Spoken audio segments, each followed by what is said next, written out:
آج پاکستان کے اکثر اور بیشتر مقامات پر مطلع ابر آلود رہا اور کچھ مقامات پر مطلع صاف بھی رہا۔ پاکستان کے کسی بھی مقام سے ماہ رمضان المبارک کا چاند نظر آنے کی کوئی شہادت موصول نہیں ہوئی اور عدم رؤیت رہی۔ لہذا اتفاق رائے سے فیصلہ کیا گیا کہ انشاءاللہ یکم رمضان المبارک 1446 ہجری 2 مارچ 2025 بروز اتوار کو ہوگی انشاءاللہ۔ حضرات محترم، اللہ تبارک و تعالی ہمارے اس اجلاس کو اپنی بارگاہ میں قبول، منظور اور مقبول فرمائے۔ جیسا کہ آپ جانتے ہیں کہ اللہ تعالی ہمیں رمضان کا مبارک مہینہ عطا کر رہا ہے، اور ہمارے نبی حضرت محمد الرسول اللہ صلی اللہ علیہ وآلہ وسلم جب رمضان شروع ہوتا تھا تو آپ فرمایا کرتے تھے، لوگو تمہیں معلوم ہے کہ تمہارے اوپر ایک مہینہ آ رہا ہے جس کا اول اشرا اولہ رحمہ اوسطہ مغفرہ وآخرہ عتق من النار۔ پہلا اشرا رحمت کا ہے، دوسرا اشرا مغفرت کا ہے، اور تیسرا اشرا جہنم سے آزادی اور خلاصی کا ہے۔ یہ نزول قرآن کا مہینہ ہے، اور اللہ تعالیٰ کا فرمان ہے، یا ایھا الذین آمنوا کتب علیکم الصیام کما کتب علی الذین من قبلکم لعلکم تتقون۔ فرمایا کہ اے ایمان والو، تم پر روزوں کو فرض کیا گیا ہے جیسا کہ تم سے پہلی امتوں پر کیا گیا تھا، تاکہ تم متقی اور پرہیزگار۔ میں یہ سمجھتا ہوں کہ آج جو ہمیں اللہ تعالیٰ ایک مبارک مہینہ جس میں ٹھاٹھے مارتا ہوا رحمتوں کا سمندر ہے، میں یہ سمجھتا ہوں آئیں اس مہینے میں اللہ کے قرب کو ہم حاصل کرنے کے لیے وہ اقدامات کریں اور اپنی زندگیوں کو اس عبادت کی طرف لائیں جو عبادت پکار پکار کر ہمیں یہ کہہ رہی ہے کہ نماز نیند سے بہتر ہے، اور قرآن کہتا ہے ان الصلاۃ تنہی عن الفحشاء والمنکر۔ نماز بے حیائی سے، عریانی سے اور فحاشہ چیزوں سے روکتی۔ کرنا کیا ہے کہ نماز کی ادائیگی، روزے کی پابندی، ذکر، اذکار، قرآن مجید کی تلاوت، تراویح کا اہتمام اور اللہ کے قرب کو حاصل۔ قرآن کہتا ہے وَإِذَا سَأَلَكَ عِبَادِي أَنِّي فَإِنِّي قَرِيبٌ۔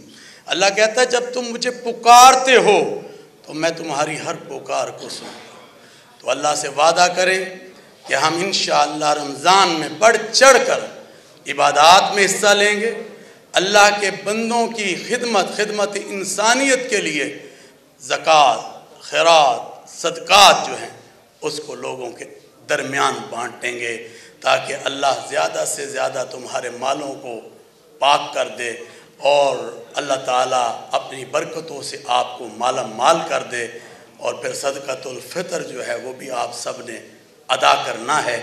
میں یہ سمجھتا ہوں کہ اللہ کا یہ شکر ہے آج جس اسٹیج پر ہم موجود ہیں یہ مرکزی رؤیت ہلال کمیٹی کا اسٹیج، اور آپ دیکھ رہے ہیں کہ ہم الحمدللہ تمام مسالک کے جید علماء کی یہاں نمائندگی موجود، اور ہم نے کوشش کی ہے کہ شریعت اور شہادت کے مطابق آپ کے سامنے ہم فیصلوں کو لے کر آئیں، اور اللہ کا یہ شکر ہے اپنی اپنی جگہ تمام علماء ایک قد اور ایک حیثیت رکھ۔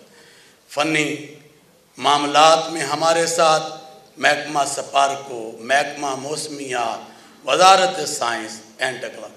تو ہماری جو کوشش کی بات ہوتی ہے کہ اللہ تعالیٰ اس ملک کو ایک روزہ دے دے، تو وہ یہی ہوتی ہے کہ ہم یونٹی کو دکھا سکیں۔ چاند تو وہ ہے جو اللہ نے ہمیں عطا کرنا ہے، تو ہم نے بات کرنا، نہیں آئے گا تو آج آپ کے سامنے ہے۔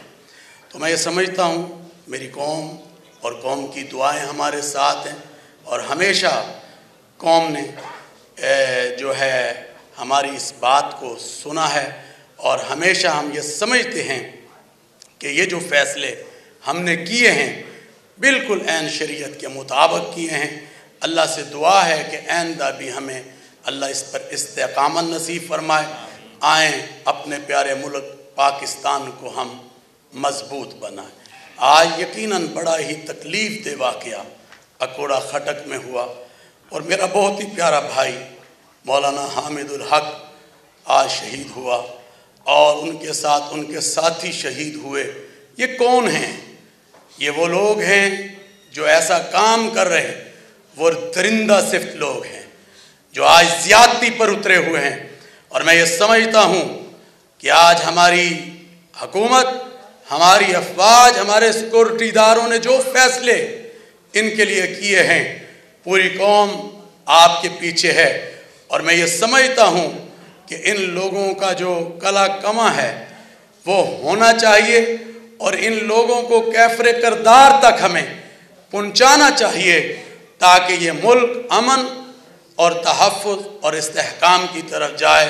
اور میں یقین دلانا چاہتا ہوں، ہم نے پیغام پاکستان کو پورے پاکستان میں ڈاکٹر راغب نعیمی صاحب تشریف فرما ہے اور ہمارے تمام علماء تشریف فرما ہیں، ہم نے گھر گھر کی آواز بنایا ہے، اور ہم یہ سمجھتے ہیں دہشت گردی کا یہ بیانیہ ہر گھر کی ہم آواز بنائیں گے۔ میں میڈیا کا بھی آخر میں مشکور ہوں، اور سپہ سالار پاکستان کو کہتا ہوں آپ آگے بڑھیے، پوری قوم کی دعائیں آپ کے ساتھ ہیں، اور ایک دہشت گرد اس پاکستان میں نہیں بچنا چاہیے۔ قرآن کہتا ہے من قتل نفسا بغیر نفس او فساد فی الارض فکأنما قتل الناس جمیعا، جس نے ایک انسان کو قتل کیا اس نے پوری انسانیت کو قتل کیا، اور جس نے ایک انسان کی جان کو بچایا اس نے پوری انسانیت کی جان کو بچایا۔ اللہ تبارک و تعالی حامد الحق صاحب کو، ان کے ساتھ جو شہید ہوئے، اور اس طرح ہی ہمارے افواج پاکستان کے جو لوگ شہید ہوئے پچھلے دنوں، ان سب کے اللہ مغفرت اور ان سب کے درجات کو بلند فرمائے۔ آئیں ہم دعا کرتے ہیں۔ اللہم صلی علی محمد وعلی آل محمد کما صلیت علی ابراہیم وعلی آل ابراہیم انک حمید مجید۔ اللہم بارک علی محمد وعلی آل محمد کما بارکت علی ابراہیم وعلی آل ابراہیم انک حمید مجید۔ اللہم انت السلام ومنک السلام تبارکت ربنا وتعالیت یا ذا الجلال والاکرام۔ اے اللہ، آج کے ہمارے ماہ رمضان المبارک کے اس اجلاس کو، جو رویت ہلال کا اجلاس پشاور میں منعقد ہوا، اس کو اپنی بارگاہ میں قبول و منظور فرما۔ اے رب کریم، ہمیں اس رمضان میں اپنی قربت عطا فرما۔ اے اللہ، زیادہ سے زیادہ عبادات میں ہمیں شریک ہونے کی توفیق عطا فرما۔ اے اللہ، رمضان المبارک کا پہلا عشرہ رحمت، دوسرا عشرہ مغفرت، تیسرا عشرہ جہنم سے آزادی اور خلاصی کا ہے۔ اللہ، ان تمام عشروں کی برکات ہمیں نصیب فرما دیجیے۔ اے رب کریم، اپنا کرم فرماتے ہوئے ہمارے اس ملک پر رحم فرما، اپنا کرم فرما۔ اے اللہ، یہ جو آج سانحہ اکوڑا خٹک ہوا ہے، اے رب کریم، ہمارے بہت پیارے بھائی مولانا حامد الحق اور ان کے ساتھ جو ساتھی شہید ہوئے ہیں، اللہ ان کی شہادتوں کو قبول فرما لے۔ ان کے والد بھی شہید ہوئے تھے۔ اللہ، جو لوگ اس انتشار کو پھیلانے والے ہیں، یا اللہ یہ جو دہشت گردی اور وحشت کو پاکستان میں دشمن کی چال بن کر پھیلانا چاہتے ہیں، اللہ تو ان سے ہم کو نجات عطا فرما دے، اس دہشت گردی کا کلا کما فرما دے۔ اے رب کریم، اپنا کرم فرماتے ہوئے کرم میں جو لوگ شہید ہوئے، اللہ ان کی مغفرت فرما، ان کے درجات کو بلند فرما۔ ہمارے افواج پاکستان کے لوگ جو شہید ہوئے، یا اللہ ان شہداء کی مغفرت اور ان کے درجات کو بلند فرما۔ اے رب کریم، ہماری حکومت، ہماری افواج، ہمارے سیکورٹی ادارے ملک کے استحکام کے لیے، ملک کے امن کے لیے، ملک کے تحفظ کے لیے جو بھی اقدامات کر رہے ہیں، اللہ تو اس میں کامیابی اور کامرانی عطا فرما۔ اے رب کریم، اپنا کرم فرماتے ہوئے، اے اللہ، جو ہم شریعت کے مطابق یہ فیصلے کر رہے ہیں رویت حلال کمیٹی کے حوالے سے، اللہ تو ان کو قبول فرما لے، قبول فرما، ان علماء کا آنا قبول فرما، ان ماہرین کا آنا قبول فرما، ان میڈیا والوں کے آنے کو قبول فرما، ہمارے زونل علماء کے آنے کو قبول فرما لے، اور پورے ملک میں ہماری جتنی کمیٹیاں بیٹھی اور ہمارے ساتھ رابطے پر میں تھی، اللہ سب کو اپنی برکتوں سے مالا مال فرما۔ یا اللہ ہماری وزارت مذہبی امور حکومت پاکستان اور حکومت خیبر پختونخوا اور محکمہ اوقاف خیبر پختونخوا نے جو ارینجمنٹ کی ہے یہاں پر رؤیت ہلال کے حوالے سے، اللہ تو اس کو بھی قبول فرما لے، قبول فرما لے۔ اے اللہ ہم سب کو حج بیت اللہ کی سعادت اور زیارت رسول صلی اللہ علیہ وسلم کی بار بار حاضری یا اللہ عطا فرما۔ ربنا تقبل منا انکا انت السمیع العلیم۔ یا اللہ ہمارے مولانا حسین اکبر صاحب بیمار ہیں، حضرت مولانا فضل الرحیم صاحب بیمار ہیں، یا اللہ ان کو شفائے کاملہ عاجلہ مستمرہ دائمہ نصیب فرما۔ صلی اللہ تعالی علی خیر خلقہ محمدہم وآلہ واصحابہ اجمعین برحمتک یا ارحم الراحمین، آمین۔ بہت بہت جزاک اللہ، اللہ تعالیٰ آپ کا آنا قبول فرمائے۔